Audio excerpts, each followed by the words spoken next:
Hello friends, Siliguri শহরের থেকে ৪৮ kilometre পাহাড়ি পথ পার করলেই চোখে পড়বে পাহাড়ি জনপদ সোনাদা। এই সোনাদার কাছেই আজকে আমরা এক্সপ্লোর করব একটা নতুন অফবিট ডেস্টিনেশন, রেনবো ওয়াটারফলস। স্থানীয় মানুষদের কথায় রৌদ্র করজ্জ্বল দিনে দূর থেকে এই ঝর্ণার কাছে রামধনুর মতো ৭ রং দেখতে পাওয়া যায়, তাই একে রেনবো ফলস বলা হয়। চলুন আজ আমরা আপনাদের নিয়ে যাই সেই অফবিট লোকেশনে।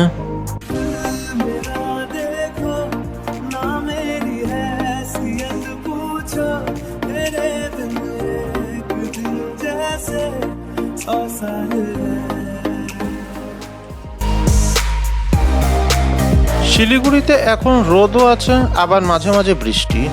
এমনই এক মেঘে ঢাকা আলোমাখা দিনে আমিও আমার ৩ বন্ধু বেরিয়ে পড়েছি কার্শিয়াং হয়ে সোনাদার পথে। পথে চারিদিকে সবুজ, মাঝে উত্তরবঙ্গের হেরিটেজ রেল লাইন। কখনো সূর্যদেবের দেখা মিললেও কখনো কখনো ঘন কুয়াশার চাদর ভেদ করে আমরা পৌঁছাচ্ছি সোনাডা রেল স্টেশনের কাছে।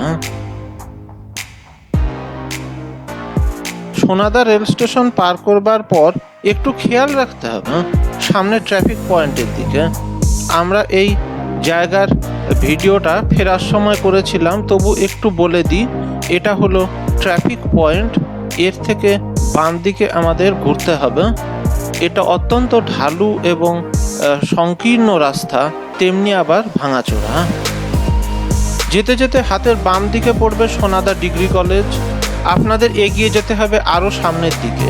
ক্রমশ রাস্তা খারাপ পাবেন, চারিদিকে প্রকৃতিও তেমনি আরও যেন সুন্দর হয়ে উঠবে।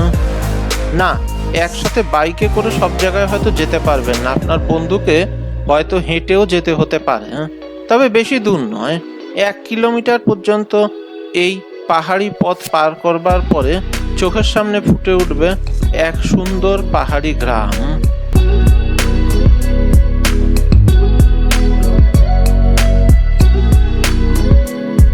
একদম শান্ত এখানকার জীবনযাত্রা, খুব কম জনসংখ্যা, তাই পরিবেশ দূষণের ছোঁয়া বোধহয় এখনো লাগেনি।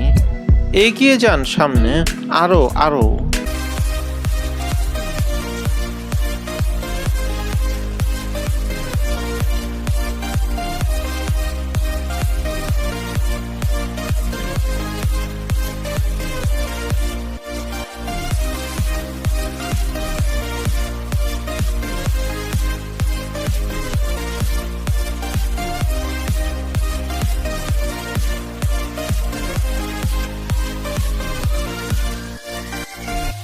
হ্যাঁ, এখানে একটু আমাদের দাঁড়াতে হবে। পথ নির্দেশ করার জন্য সাইনবোর্ডটা পড়ে নিন। রেনবো ফলসকে ইন্দ্রাণী ফলসও বলে। আমরা সাইনবোর্ড বুঝে সঠিক রাস্তা ধরলাম। ওহ, চারিদিকে প্রকৃতি যেন অপরূপ সাজ নিয়ে সেজে উঠেছে। একদম আমাদের ছোটবেলায় বানানো ঝুলনের পাহাড়গুলোর মতন এই রাস্তাগুলো।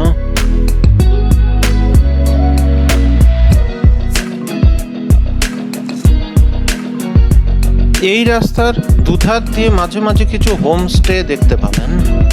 শিলিগুড়ির বাইরের বন্ধুরা চাইলে এখানে এসে আপনারা থাকতে পারেন। এই মুহূর্তে আমরা সেরকমই একটি হোমস্টের সামনে দিয়ে যাচ্ছি। এটার নাম হলো গুরুং হোমস্টে। এখানকার প্রকৃতি কি বলবো, এক কথায় অসাধারণ। ফোন নাম্বারগুলি চাইলে নোট করে রাখতে পারেন। এখান থেকে আর বেশি দূর নয় ওয়াটারফলের।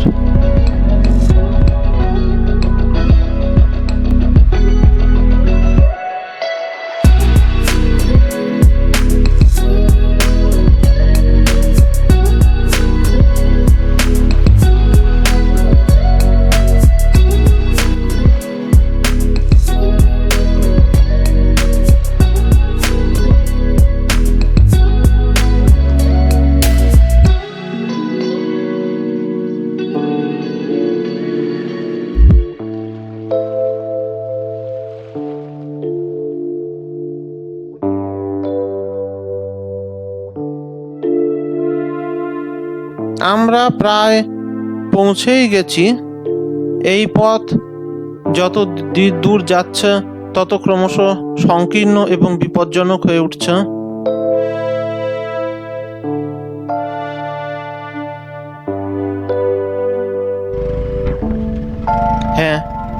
একটা জায়গা, এখানে রাস্তার উপর দিয়ে ঝর্ণার জল যাচ্ছে। আমার বন্ধু তো পার হয়ে গেল, এবার আমার পালা। খুব সাবধানে অনেক কষ্টে এই ঝর্ণার জলটা পার করতে হয়। জানি না বর্ষাকালে এই জায়গাটার অবস্থা ঠিক কীরকম দাঁড়াবে।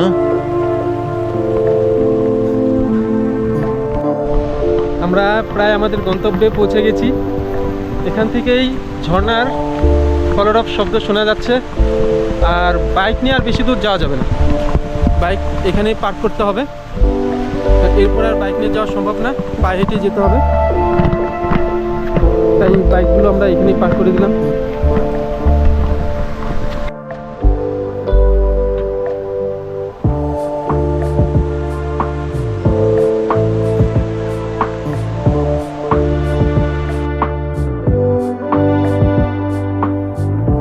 বাইক থেকে নেমে কয়েক ধাপ সিঁড়ি পার করে পাহাড়ি রাস্তা। এ পর্যন্ত তো ঠিকই আছে, কিন্তু ও মাই গড, সামনে একটা কাঠের ব্রিজ, তার আবার বাঁশের রেলিং, নিচে একটা খরস্রোতা ঝর্ণা।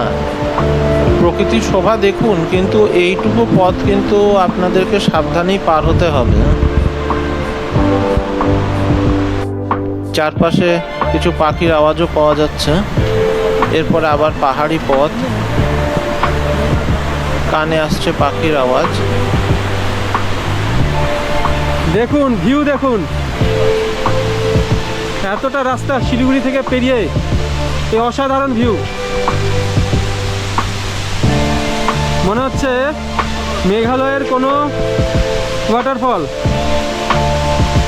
উত্তরবঙ্গ যে কত অপূর্ব।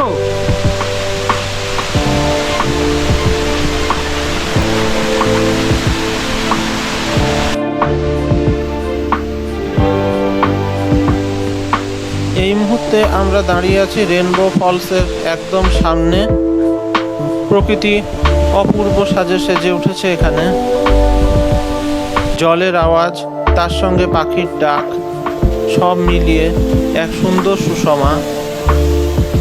চারিদিকটা সুন্দর করে বাঁধানো এবং রেলিং দেওয়া রয়েছে এই রেনবো ফলসে। এখানে বসে আমরা উপভোগ করলাম আজকের সারা দিনটা। চলুন এই ঝর্ণার সৌন্দর্য আমরা আপনাদের সঙ্গে ভাগ করে নিই।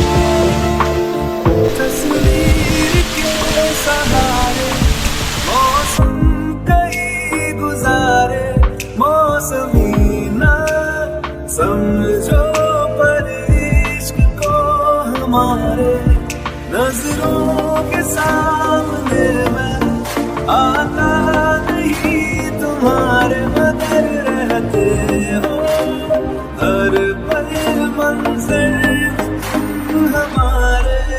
इश्क से मिला दिल दर्द से क्या मिला, इस दर्द में जिंदगी खुशहाल है। ये दूरियां फिलहाल है। ओ खैरियत पूछो कभी।